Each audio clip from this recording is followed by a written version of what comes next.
Assalamualaikum warahmatullahi wabarakatuh. Sebelumnya, perkenalkan kami dari kelompok 4 K2 S1 Akuntansi yang beranggotakan Maulia Nurfadlila NPM 18 10 10 4045, Rika Silvia Ningsi NPM 18 10 10 4084, Muhammad Najib Alfariza NPM 18 10 10 4085, dan Gusti Ayu Gipsa Inge Ansar Saputri NPM 18 10 10 4089. Nah, pada pertemuan ke-8 ini kami akan membahas terkait prosedur pengauditan pada siklus persediaan, penggudangan, dan pembayaran utang usaha. Instruksi pengerjaan pada modul 3 yaitu yang pertama, pelajari ICQ yang telah dibuat oleh Lita. Yang kedua, buatlah prosedur audit yang diperlukan dalam pemeriksaan. Yang ketiga, buatlah kertas kerja pemeriksaan untuk pengujian ketaatan dan kewajaran saldo. Dan yang keempat, lengkapilah kertas kerja neraca dan kertas kerja laba rugi yang terdapat pada modul 1 buku 2 untuk akun-akun yang terkait dengan pemeriksaan modul ini. Baik, setelah kita melihat ICQ yang dibuat oleh Lita, pada halaman 44 terdapat beberapa prosedur audit yang dilakukan. Nah, yang pertama yaitu memastikan nilai persediaan per tanggal neraca atau laporan posisi keuangan dengan melakukan pengambilan persediaan, yang mana ini terdapat pada kertas kerja FF1.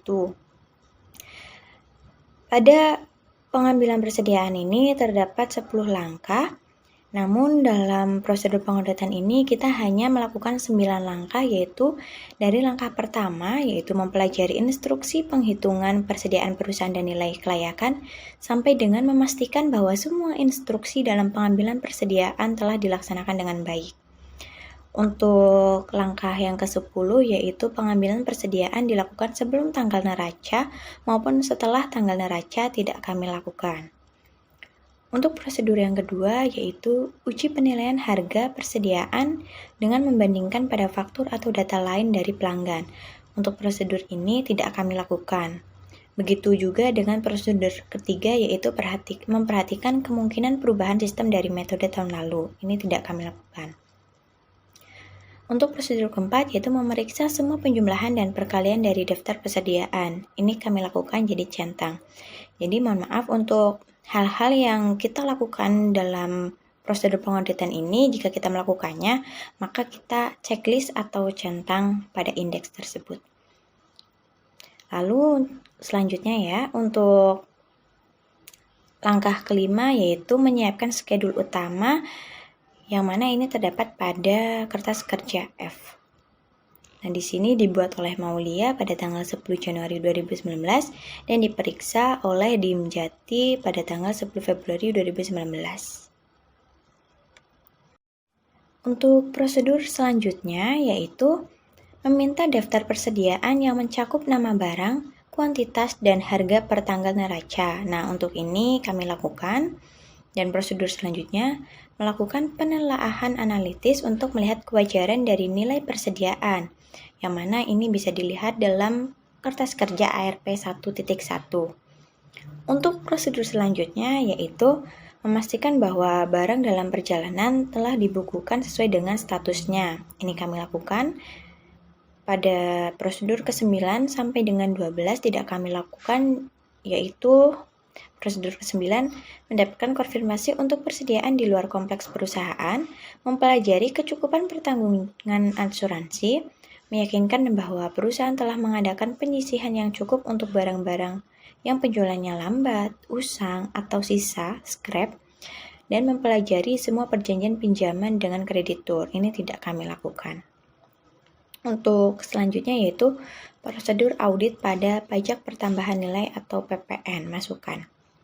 Nah, langkah yang pertama yaitu meminta daftar pajak pertambahan nilai masukan yang meliputi informasi tanggal faktur pajak, NPWP, PKP, DPP, dan besarnya PPN yang dipungut. Untuk hal ini kami lakukan. Lalu yang kedua, meyakinkan bahwa semua pajak masukan telah didukung dengan bukti pajak, yang mana ini bisa dilihat pada kertas kerja G. Dan langkah ketiga yaitu memastikan bahwa pajak masukan telah dilaporkan atau dikreditkan secara teratur dalam SPT massa dan dikompensasikan dengan pajak keluaran. Sesuai dengan kertas kerja G dan M2, untuk selanjutnya, apabila pajak keluaran lebih besar dari pajak masukan, nah kita harus memastikan bahwa kekurangan pembayaran tersebut telah dilunasi sesuai batas waktunya. Untuk prosedur ini kita lakukan.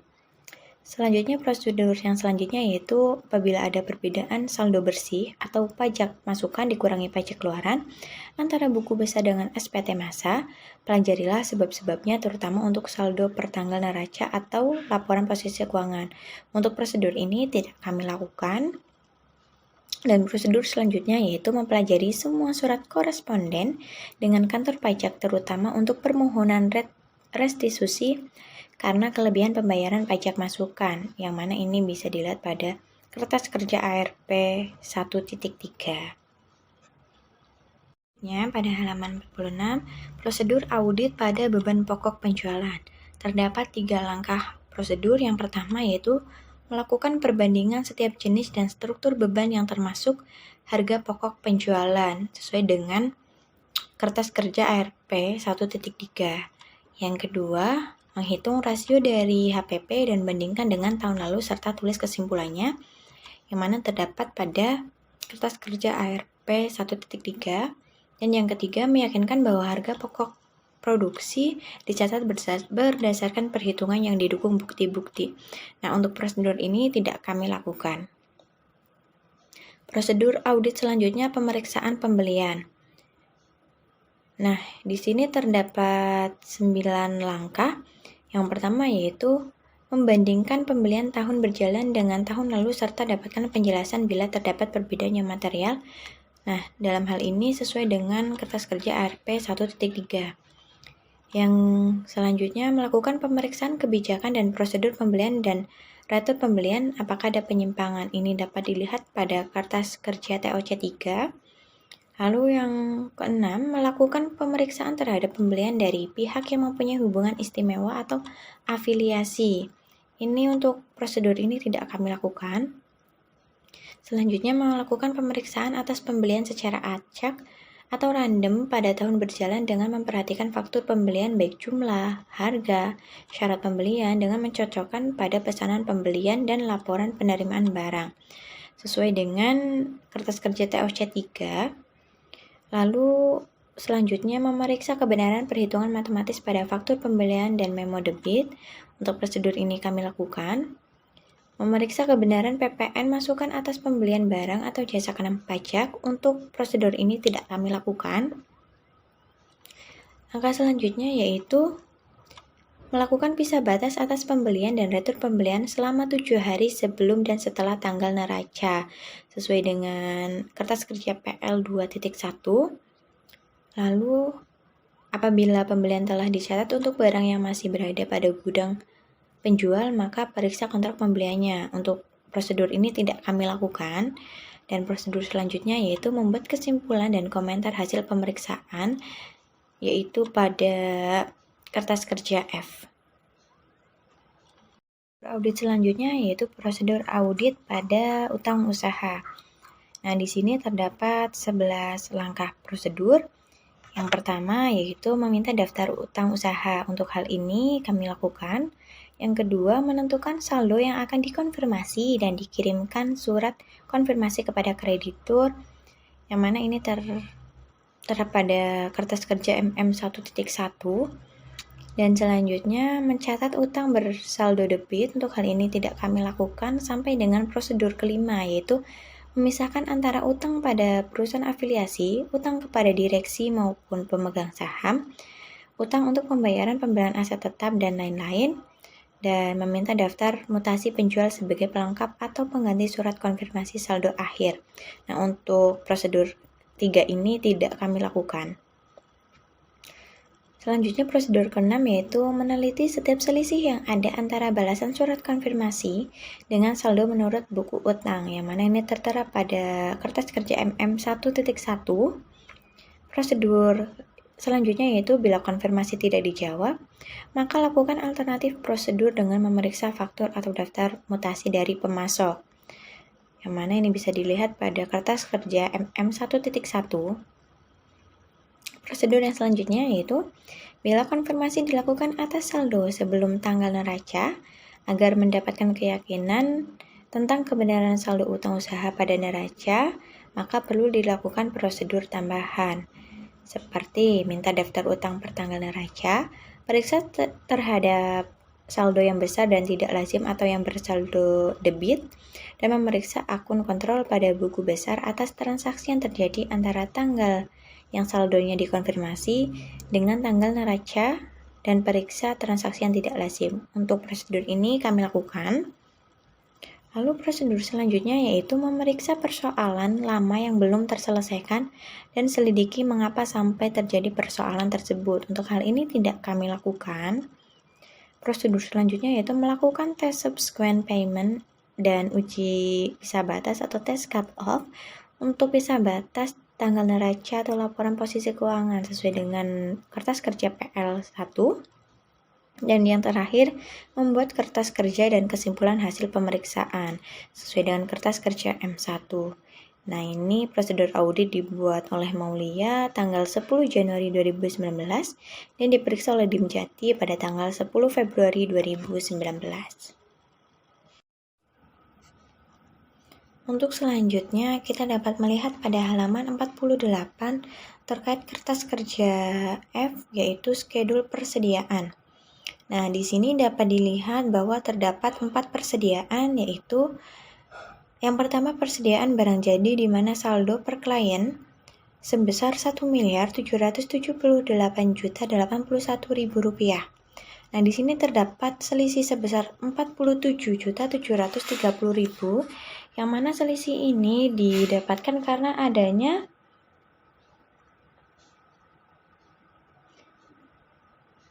pembayaran atau beban konsinyasi dan adanya sampel promosi pada Rucavin SP1000 dan Rucavin SP500 yang mana nantinya ini dijelaskan pada indeks F1.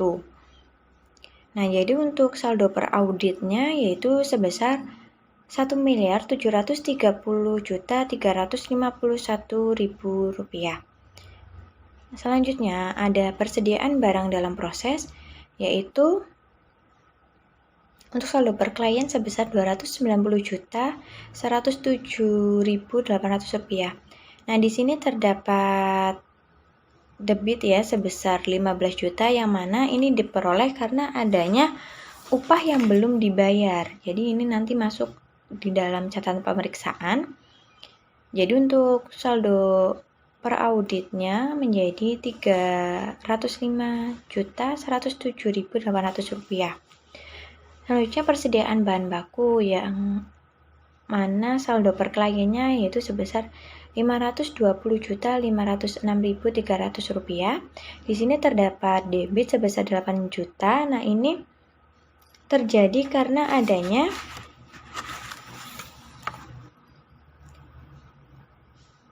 pembayaran yang belum tercatat atau karena adanya pembayaran yang belum diterima faktur pajaknya. Lalu terdapat kredit sebesar Rp1.350.000 karena adanya barang yang dicuri sesuai dengan pernyataan yang ada pada modul 1. Buku 1, maaf. Lalu jadi untuk saldo per auditnya untuk untuk persediaan bahan baku yaitu sebesar Rp527.156.300. Selanjutnya untuk persediaan bahan penolong untuk saldo per kliennya terdapat saldo Rp137.843.600. Di sini terdapat kredit sebesar Rp11.000 karena adanya kerusakan bahan penolong yang disebabkan oleh banjir. Jadi untuk saldo per auditnya menjadi Rp126.843.600. Jadi untuk totalnya saldo per klien yaitu Rp2.726.538.700. Untuk debitnya sebesar 23 juta, untuk kreditnya 60 juta 80 ribu, dan untuk saldo per auditnya jadi 2.689 juta 458.700 rupiah. Nah, di sini dibuat oleh Maulia pada tanggal 10 Januari 2019 dan diperiksa oleh Dim Jati pada tanggal 10 Februari 2019. Selanjutnya pada indeks F pada halaman 49, di sini terdapat catatan pemeriksaan. Yang pertama, kami telah melakukan uji ketaatan atau compliance stance dengan memeriksa secara detail untuk bulan Desember 2018. Nah, perlu dilakukan jurnal penyesuaian terkait adanya selisih dalam perhitungan fisik persediaan. Untuk jurnalnya sendiri, yang pertama, koreksi atas pembelian Ruchavin SP 1000 kilo sebagai contoh promosi atau sampel promosi. Jadi untuk jurnalnya, beban promosi didebet sebesar Rp17.501.000. Persediaan barang jadi Ruchavin SP 1000 dikredit sebesar Rp15.910.000, yang mana ini diperoleh dari Ruchavin sendiri kan itu tadi ada untuk sampelnya yaitu di buku 1 1000 kilo dan untuk harga per satuannya yaitu sebesar Rp15.910. Jadi untuk persediaan barang jadi Ruchavin di sini dikreditkan sebesar Rp15.910.000. PPN keluaran dikredit sebesar Rp1.591.000. Untuk piutang dagang didebet sebesar Rp35.200.000. Persediaan barang jadi dikredit sebesar Rp31.820.000 dan PPN keluarannya sebesar Rp3.182.000. Ini jurnal untuk koreksi atas barang konsinyasi.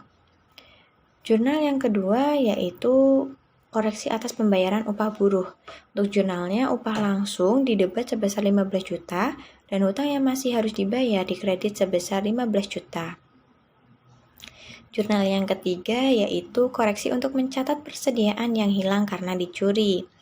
Nah, untuk debitnya beban produksi tak langsung lain-lain sebesar Rp1.350.000 dan persediaan bahan baku dikredit sebesar Rp1.350.000.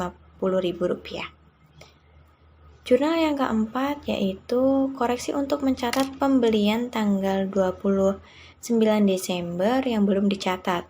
Untuk jurnalnya, pembelian di debit sebesar 8 juta dan PPN masukan di debit sebesar Rp800.000. Untuk hutang usaha jadi dikredit sebesar Rp8.800.000. Nah, selanjutnya jurnal koreksi untuk mencatat persediaan akhir yang terlalu rendah. Untuk jurnalnya bahan langsung neraca di debit sebesar 8 juta dan bahan langsung laba rugi dikredit sebesar 8 juta. Untuk jurnal selanjutnya yaitu koreksi untuk mencatat kerusakan bahan penolong yang disebabkan oleh banjir. Jurnalnya beban produksi tak langsung lain-lain didebet sebesar 11 juta dan persediaan bahan penolong dikreditkan sebesar 11 juta. Nah, jadi untuk kesimpulan pemeriksaannya yaitu menurut pendapat kami, saldo persediaan telah disajikan secara wajar dan sesuai dengan standar akuntansi yang berlaku pada umum. Dibuat oleh Maulia pada tanggal 10 Januari 2019 dan diperiksa oleh Dim Jati pada tanggal 10 Februari 2019. Selanjutnya pada indeks F1 yaitu terkait skedul persediaan barang jadi. Nah, sesuai pada buku 1 terdapat 4 persediaan barang jadi yaitu barang Ruchavin SP 500, Ruchavin SP 800, Ruchavin SP 1000 dan Ruchavin SP 1500. Nah, di sini untuk Ruchavin SP 500, saldo per kliennya yaitu terdapat sebesar Rp628.445.000. Di sini terdapat selisih sebesar Rp31.820.000 yang mana ini diperoleh karena adanya barang konsinyasi sebanyak 2 kg dikalikan dengan harga satuannya yaitu 15.910. Jadi untuk hasilnya yaitu sebesar 31.820.000 dikreditkan. Jadi untuk saldo per auditnya menjadi Rp596.625.000. Untuk Rucafin SP 800, saldo per kliennya yaitu sebesar Rp580.715.000. Di sini tidak terdapat selisih, maka untuk saldo per auditnya masih sama yaitu sebesar Rp550.715.000. Selanjutnya untuk Rucafin SP 1000. Nah, di sini untuk saldo per kliennya yaitu sebesar Rp459.067.140. Di sini terdapat kredit atau selisih sebesar Rp15.910.000, yang mana adanya selisih ini karena adanya sampel promosi atau barang promosi sebanyak 1.000 kilo dikalikan dengan harga persatuannya. Jadi untuk kreditnya sebesar Rp15.910.000. Untuk saldo per audit menjadi Rp443.157.140. Untuk Rucafin SP 1.500, saldo per kliennya yaitu sebesar Rp109.853.860. Di sini tidak terdapat selisih, maka untuk saldo per auditnya masih sama yaitu sebesar Rp109.853.860. Jadi untuk totalnya saldo per klien yaitu sebesar Rp1.378.081.000. Untuk debitnya kosong, untuk kreditnya yaitu sebesar Rp47.730.000, yang mana ini tadi dimasukkan pada indeks F pada kredit persediaan barang jadi. Jadi diperolehnya dari sini. Untuk saldo per auditnya menjadi Rp1.130.351.000. Nah, dibuat oleh Maulia pada tanggal 10 Januari 2019 dan diperiksa oleh Dimjati pada tanggal 10 Februari 2019. Selanjutnya pada indeks F1 untuk skedul persediaan barang jadi pada halaman 51 terdapat catatan pemeriksaan. Yang pertama, penitipan barang jadi Rucafin SP 500 ke PT Unicorn sebanyak 2.000 kg. Walau memang belum diterima sampai dilakukannya stock of name, akan tetapi sudah ada persetujuan adalah termasuk subsequent event yang ada bukti sampai dengan tanggal neraca, sehingga akibat dari transaksi ini diperlukan jurnal. Piutang dagang didebat sebesar Rp35.002.000. Persediaan barang jadi dikreditkan sebesar Rp31.820.000 dan PPN keluarannya sebesar Rp3.182.000. Yang kedua, pemberian sampel gratis berupa barang jadi Rucafin SP 1000 kepada pembeli di Hainan tanggal 29 Desember 2018 yang belum dibukukan oleh bagian akuntansi sampai dilakukannya stock of name adalah termasuk subsequent event yang ada bukti sampai dengan tanggal neraca. Jadi akibat dari transaksi ini diperlukan jurnal. Beban promosi didebet sebesar Rp17.501.000. Persediaan barang jadi didebet sebesar Rp15.910.000 dan PPN keluarannya dikreditkan sebesar Rp1.591.000. Ini dibuat oleh Maulia pada tanggal 10 Januari 2019 dan diperiksa oleh Dimjati pada tanggal 10 Februari 2019. Assalamualaikum warahmatullahi wabarakatuh. Saya Rika Stefanisi akan melanjutkan presentasi dari Mbak Maulia, yaitu di halaman 52. Di sini yaitu indeks F2. Di sini terdapat keterangan back production, itu ada nomor 377 sama nomor 378. Dimana kita lihat di perkelahian tanggal 31 bulan 12 2018, nomor 377 itu tercantum 127.791.900. Nah, parenya itu ada di kredit, yaitu 15 juta. Nah, 15 juta ini terdapat dari mana itu bisa teman-teman lihat di halaman 91 dalam buku 1 dan halaman 90 buku 1.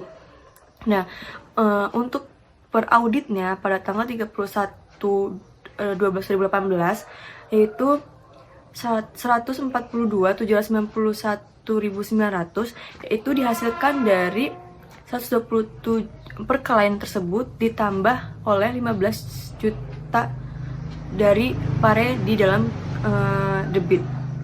Lalu untuk nomor 378 perkelahiannya itu terdapat 162.315.900 di mana tidak ada pare, maka oleh karena itu per auditnya itu sama oleh jumlah perkelahian.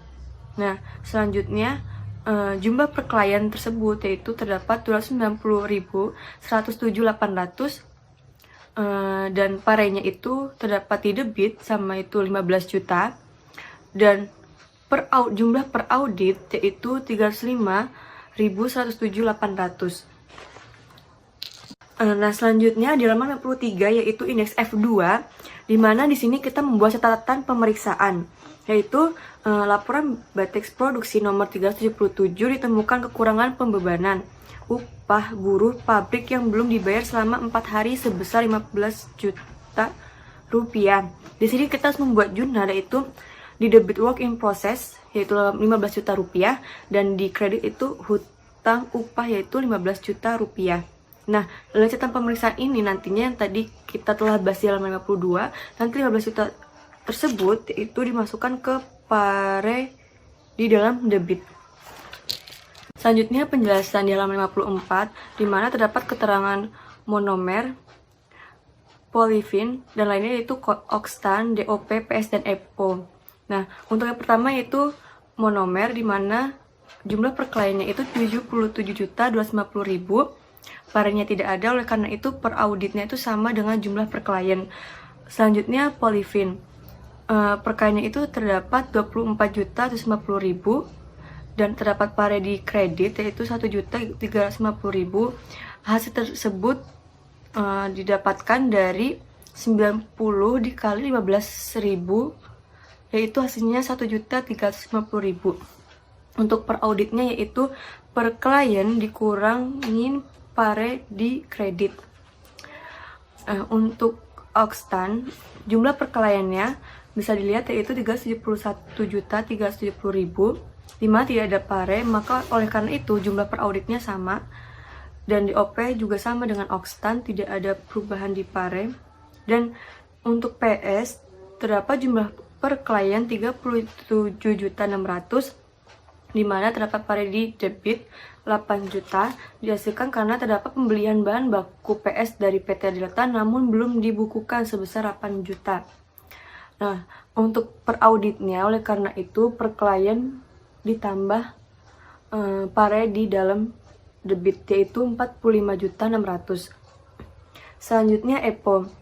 EPO di sini itu per klien itu berjumlah 16.300.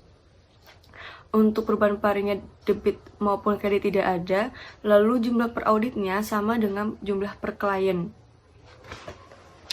Selanjutnya penjelasan di halaman 55 di mana kita membuat catatan pemeriksaan. Jadi kami telah melakukan stok opnam tanggal 1 Januari 2019 berdasarkan hasil stok opnam terdapat persediaan polifin yang hilang karena dicuri sehingga kejadian tersebut dicatat sebagai kerugian dan jurnal koreksinya. Jurnal koreksinya yaitu beban lain-lain yaitu karena persediaan hilang yaitu 1.350.000 yang sudah dijelaskan tadi di halaman 54. Itu dihasilkan dari 90 dikali 15.000 dan yang dikredit yaitu persediaan. Nah, terdapat pembelian bahan baku PS dari PT Delta namun belum dibukukan sebesar 8 juta. Sehingga jurnal koreksinya yaitu di debit persediaan 8 juta dan di debit pula PPN masukan 800.000 yaitu dihasilkan dari 8 juta dikali 10%. Lalu yang di kredit itu utang usaha sebesar 8.800.000. Selanjutnya untuk penjelasan di halaman 56 yaitu terdapat keterangan drum warna, drum polos, karton box, dan lem. Dimana untuk pertama drum warna di jumlah per klien yaitu 45 juta rupiah. Parnya tidak ada, oleh karena itu jumlah per auditnya sama dengan jumlah per klien. Drum polos juga sama dengan drum warna yaitu dengan jumlah 24 juta.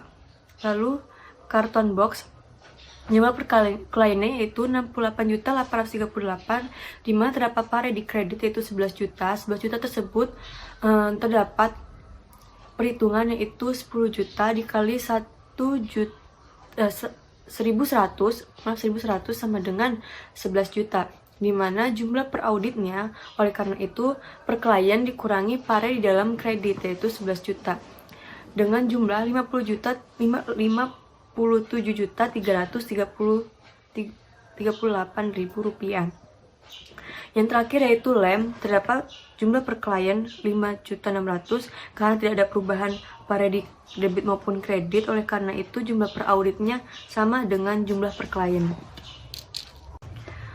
Untuk penjelasan di halaman 57 kita membuat catatan pemeriksa terlebih dahulu lagi, yaitu kami telah melakukan stock offline tanggal 1 Januari 2019. Berdasarkan hasil stock offline terdapat persediaan karton box yang rusak karena terendam banjir sehingga kejadian tersebut dicatat sebagai kerugian yaitu dengan jurnal koreksinya. Beban lain-lain yaitu persediaan rusak di debit sebesar 11 juta dan persediaan di kredit 11 juta rupiah. Nah, 11 juta tersebut yang telah dijelaskan tadi di halaman sebelumnya, di halaman 56 bahwa 11 juta dihasilkan dari 10.000 dikali dengan 1.100. Selanjutnya penjelasan di halaman 58. Kita bisa buka dulu buku di halaman 1. Itu di halaman 90-91 karena kita akan mengisi di halaman ini memerlukan data di halaman 90 dan 91 di buku 1. Di sini terdapat deskripsi persediaan, nomor kode jika ada. Pertama itu bahan baku. Saya akan menjelaskan beberapa deskripsi saja karena data-data tersebut sudah ada di halaman 90-91 dan hanya kita masukkan saja. Yaitu untuk monomer. Jumlahnya itu 51.500 fisiknya dan kartunya juga sama 51.500. Maka perbedaannya tidak ada karena jumlah fisik dan kartunya di sini sama. Untuk kita melihat angka tersebut, teman-teman bisa lihat di halaman 90, yaitu pada kode barang A01. Nah, selanjutnya untuk bahan baku polifin, yaitu untuk jumlah fisiknya 1560 dan untuk jumlah kartunya itu 1650. Nah, jadi terdapat perbedaan di sini karena fisik dan kartu tersebut lebih banyak jumlah kartunya. Oleh karena itu kita kurang jumlah kartu dan jumlah fisik, di mana perbedaannya itu adalah 90. Keterangan di sini kenapa? Karena bahan baku dicuri dan bisa teman-teman lihat untuk kenapa bahan tersebut dicuri dan sebagainya itu ada di halaman 91. Untuk bahan baku, bahan penolong, dan persediaan akhir juga sama caranya. Teman-teman bisa baca datanya di halaman 90 dan 91 di buku 1.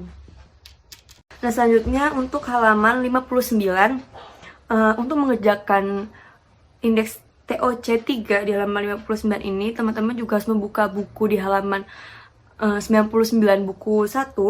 Karena di sini kita membutuhkan data order pembelian dan lain sebagainya.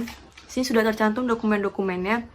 Nah, saya akan memberikan contoh di nama pelanggan PT Delta itu pada tanggal 29 tahun 2018 bulan 12, bahwa di sini jumlahnya yaitu 22 juta rupiah.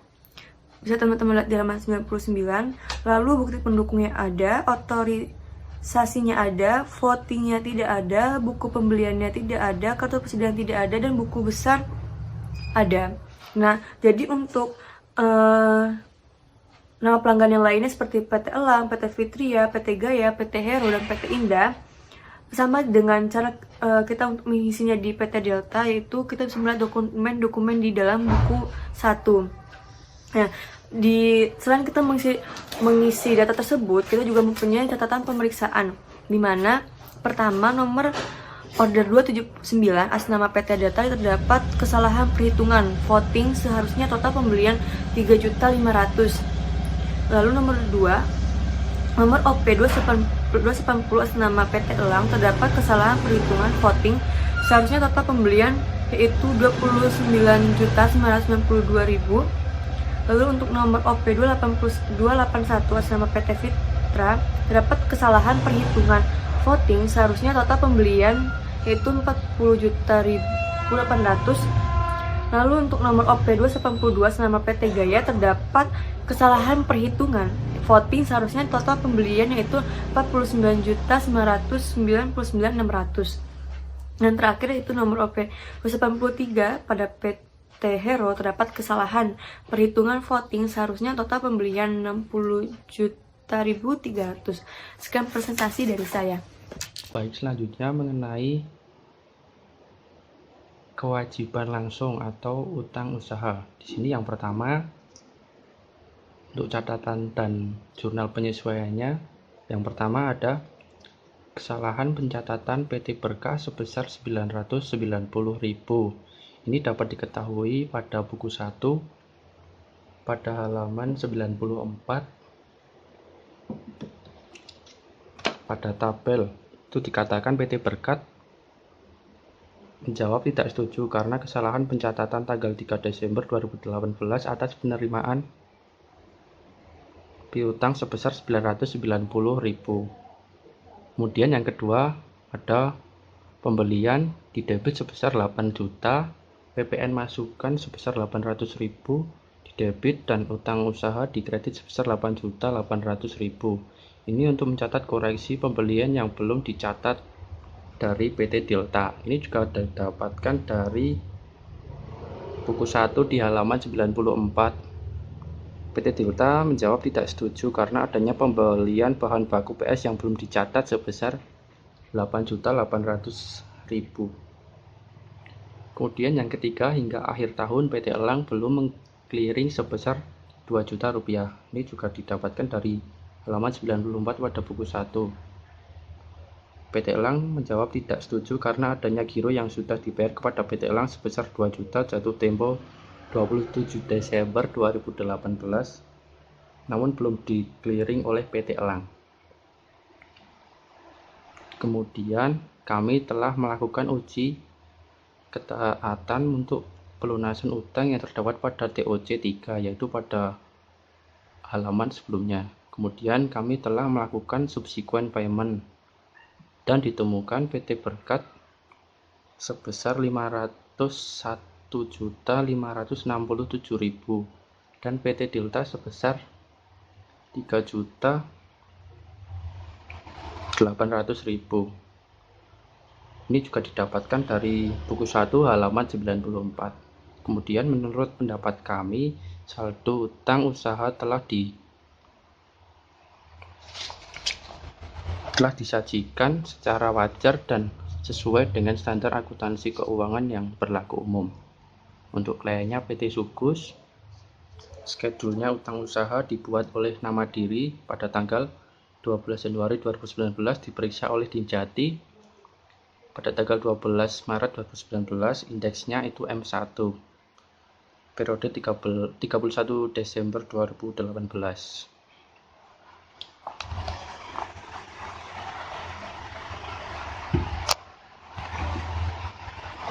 Kemudian selanjutnya ini untuk pencatatan kertas kerjanya utang usaha. Di sini tadi terdapat catatan pada PT Berkat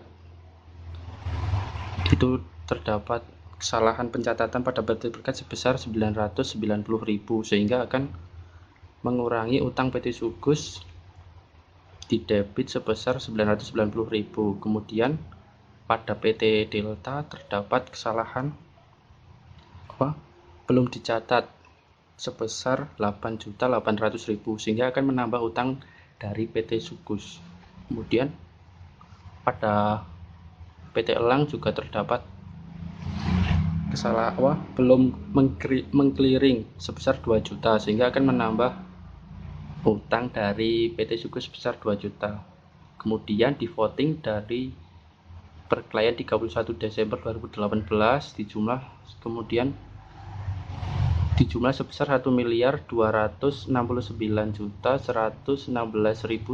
rupiah dan pare di debit juga di voting sebesar 990.000, di kredit sebesar 10.800.000 dan untuk per audit 31 Desember 2018 juga di voting sebesar 1.278.926.100.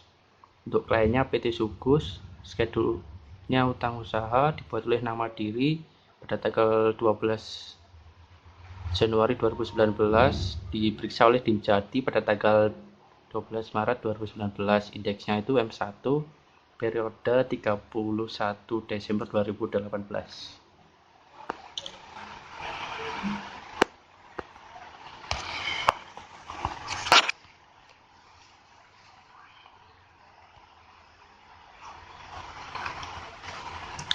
Kemudian ini untuk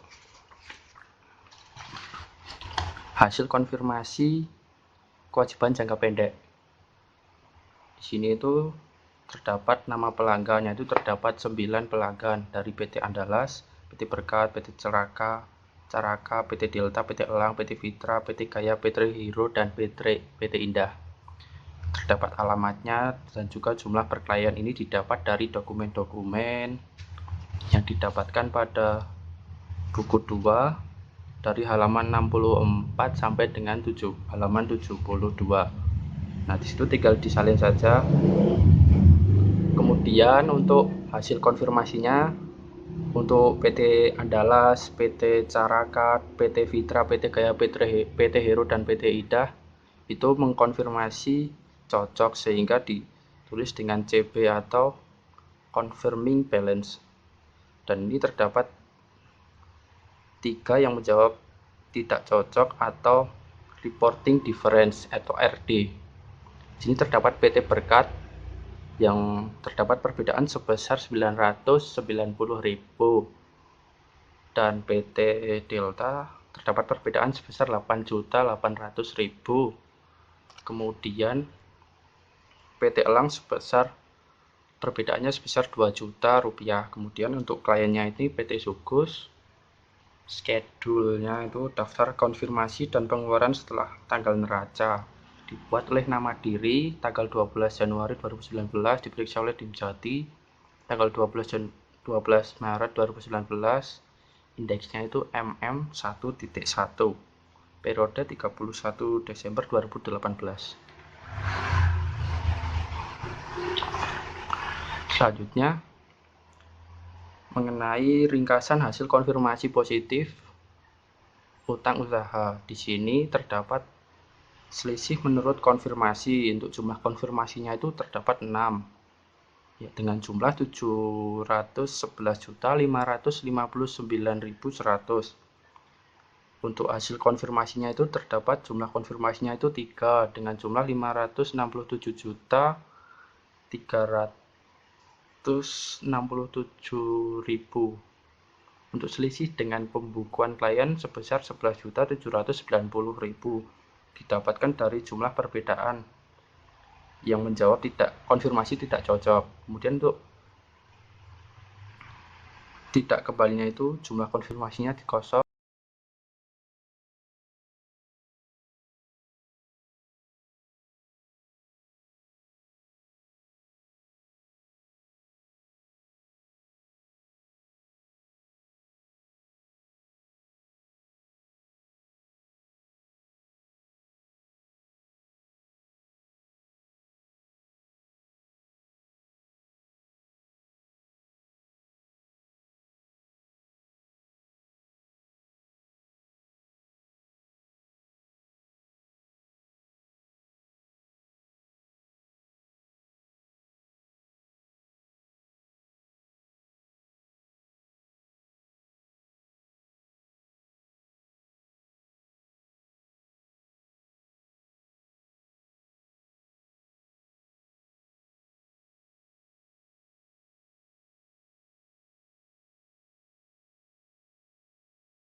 saya akan melanjutkan penjelasan dari Najib yang masih membahas tentang surat konfirmasi.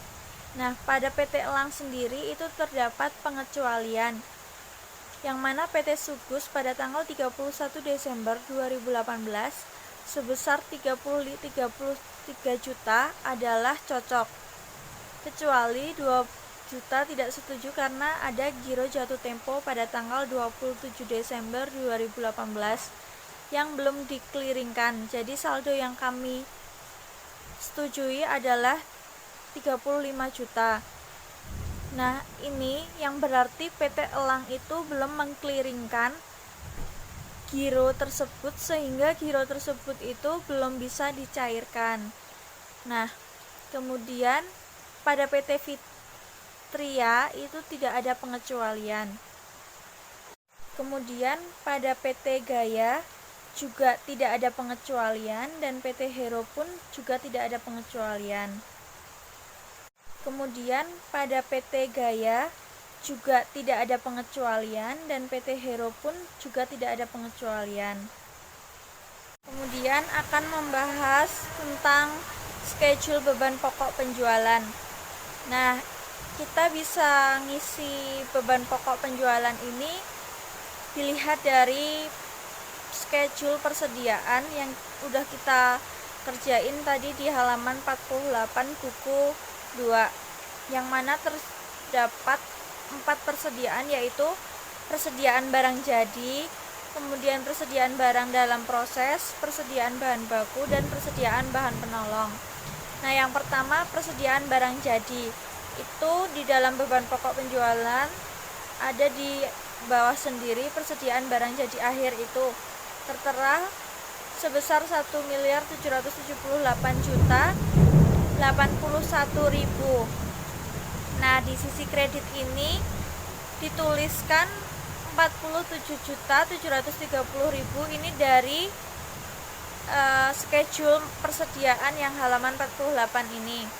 Kemudian per audit 31 Desember 2018-nya itu menghasilkan 1.730.351.000.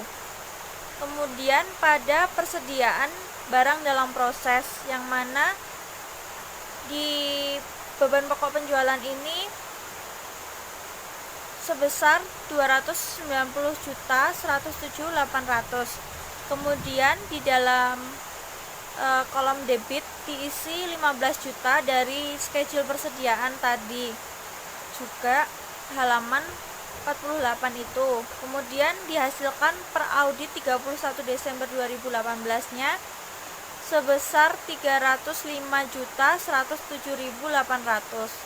Kemudian di sini kan persediaan bahan baku tuh adanya persediaan bahan baku akhir, sedangkan persediaan bahan penolong di schedule beban pokok penjualan ini nggak ada kan. Jadi persediaan bahan baku dan persediaan bahan penolong itu dijadiin satu, dijumlahkan sebesar 659.349.900, yang mana nanti sisi debitnya diisi 8 juta dari persediaan bahan baku debit di schedule persediaan. Kemudian sisi kreditnya itu diisi 12.350.000 dari penjumlahan persediaan bahan baku kredit dan persediaan bahan penolong kredit, sehingga per audit 31 Desember 2018-nya itu